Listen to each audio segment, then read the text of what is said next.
agradecer e entregar a senhora um presente em nome de todos. Já ganhou! Já ganhou!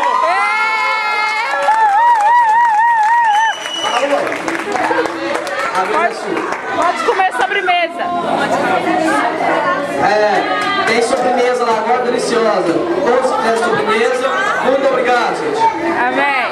Irmãos, eu quero agradecer a linda festa. Muito obrigado por esse jantar tão bonito. Quero agradecer o carinho de todos. Quero agradecer a oração. E eu quero pedir a mocidade renascer.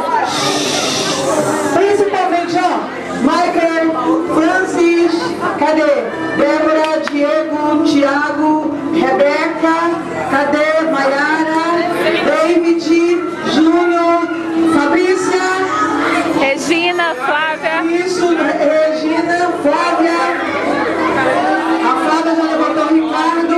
Eu vou fazer um pedido a vocês. Eu vou estar fora durante um mês e meio. Durante este período, não façam nada de errado.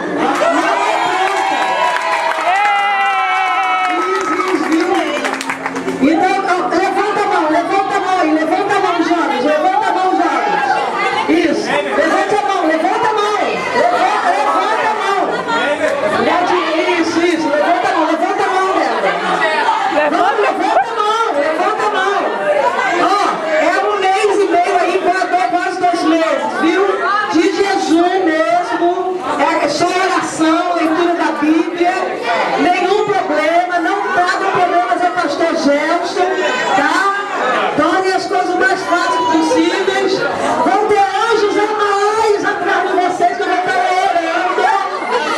Estou indo, mas estou preocupada com vocês aqui. Quero saber 2 coisas. Olha, pastor, eu vou dar sua menina com esse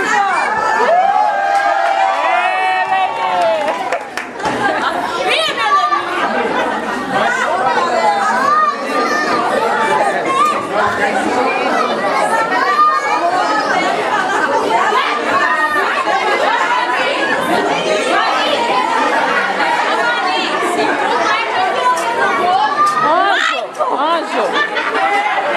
Como é que desliga isso aqui?